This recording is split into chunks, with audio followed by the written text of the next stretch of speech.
आज एक नया शिगुफा आया शहर में, वन नेशन वन इलेक्शन। अच्छा भाई, क्या है ये कुछ नहीं है, ये इस देश के संघीय ढांचे पर एक जबरदस्त प्रहार है। लेकिन ये असल में एक शिगुफा है, क्योंकि नरेंद्र मोदी जी भी जानते हैं कि इसको पारित कराने के लिए उनको लोकसभा में 362 वोट चाहिए। उनकी एनडीए के पास 293 है, राज्यसभा में भी ये पारित नहीं हो पाएगा, वो जानते हैं। लेकिन ये शिगुफे इसलिए रह रहकर छोड़े जाते हैं जिससे कि इस देश में चर्चा बनी रहे बेकार के मुद्दों पर, असल मुद्दों से ध्यान हटाया जाए। इस बात से ध्यान हटाया जाए कि नरेंद्र मोदी और बीजेपी बुरी तरह से हरियाणा और जम्मू कश्मीर, झारखंड और महाराष्ट्र हारने वाले हैं। वन नेशन वन इलेक्शन की बात करेंगे, अरे एक साथ महाराष्ट्र, झारखंड, हरियाणा और जम्मू कश्मीर तो करा नहीं पाए, बड़ी बड़ी बातें करने चलते हैं। लेकिन दो तीन चीजें हैं जो बहुत दिक्कत तलब है इस रिपोर्ट में। करीब 18,626 पन्ने की ये रिपोर्ट है। मुझे तो पहली आपत्ति खैर यही है कि इस रिपोर्ट के जो जनक हैं वो एक पूर्व राष्ट्रपति हैं, और ऐसा नहीं करना चाहिए था। पूर्व राष्ट्रपति को इस तरह का चुनावी काम, पॉलिटिकल काम ऐसी इसको नहीं हेड करना चाहिए था। मुझे तो ये भी आपत्ति है कि उस कमेटी में खरगे जी को नहीं रखा गया, जबकि वो नेता प्रतिपक्ष है राज्यसभा में। गुलाम नबी आजाद को रखा गया जो राज्यसभा के मेंबर ही नहीं है। उसमें साल्वे जी हैं जो मोइन कुरैशी के साथ पार्टी करते हैं। खैर, उससे हट जाइए तो उस रिपोर्ट की ही चर्चा कर लेते हैं।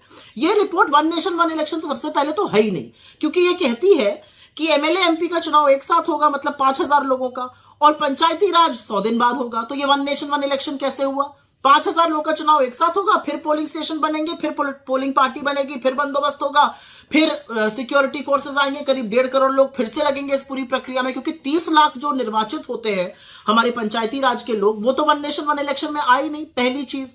दूसरी चीज, ये कौन सी वुडू इकोनॉमिक्स ये शिगुफा छोड़ा जा रहा है? इससे खर्चा कम हो जाएगा। भैया कैसे खर्चा कम हो जाएगा?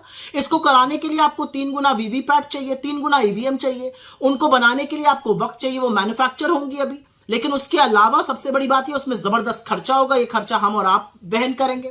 तीसरी बड़ी बात, ये पूरी तरह से राज्य सरकारों की अवमानना करता है। इस रिपोर्ट का कहना है कि राज्य सरकारों जिनका टर्म बचा रहेगा वो भंग कर दी जाएंगी, केंद्र उनको भंग कर देगा। क्यों भंग कर देगा भाई? और 17 राज्य सरकारें ऐसी होंगी जो उनका 2-3 साल बचा रहेगा 2029 तक, तो उनको क्यों भंग कर दिया जाएगा और वो क्यों ऐसा होने देंगी? और ये क्यों असंवैधानिक और अलोकतांत्रिक नहीं है? तो राज्य सरकारों को भंग कर देंगे ये। और इसमें एक बड़ी अजीब बात है, अगर कोई राज्य सरकार गिर जाती है तो वहां चुनाव होगा, लेकिन सिर्फ उस अवधि के लिए होगा जब तक लोकसभा चुनाव नहीं हो रहा है। मतलब चुनाव भी होगा, खर्चा भी वहन होगा, सारा बंदोबस्त भी होगा, लेकिन उसी अवधि के लिए। मैं तो एक सवाल पूछना चाहती हूं, मान लीजिए केंद्र सरकार गिर जाती है, जो बड़ी संभावना है मोदी जी की 2025 में गिरने की, तो क्या आप सारी राज्य सरकारों को भंग कर दीजिएगा? ये कौन सी इकोनॉमिक्स है, ये कौन सा लॉजिक है? ये सिर्फ मोदी जी ही बता सकते हैं। लेकिन एक बात यहां पर समझनी जरूरी है कि जो 2-4 बातें इसके बारे में कही जा रही है, इससे पॉलिसी मेकिंग नहीं हो पाती है, डिसीजंस नहीं बन पाते हैं। 4 साल 11 महीने आपसे पॉलिसी मेकिंग नहीं हो पा रही है, उसी 1 महीने में आपको सारी पॉलिसी मेकिंग करनी है। सारे जो पुराने निर्णय हैं वो चलते हैं, नए निर्णयों के लिए इसी से परमिशन मिल जाती है। ये सिर्फ और सिर्फ संघीय ढांचे पर प्रहार है। और ये एक जो बीजेपी का ऑब्सेशन है ना, one nation this one nation, हम one nation this and that नहीं है, हम वन नेशन वन लैंग्वेज नहीं है, हम वन नेशन वन रिलीजन नहीं है, हम वन नेशन वन कल्चर नहीं है, हम वन नेशन वन कलर नहीं है, हम वन नेशन एक जैसे नहीं लगते हैं।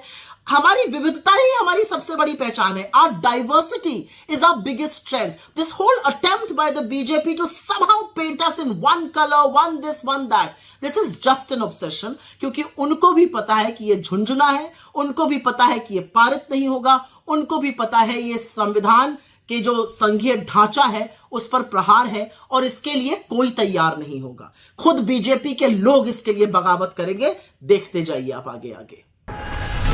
Stay ahead with our cutting-edge news app. Instantly access the latest shorts in just 1 minute and breaking news in just 50 words. Download now for a smarter, faster news experience.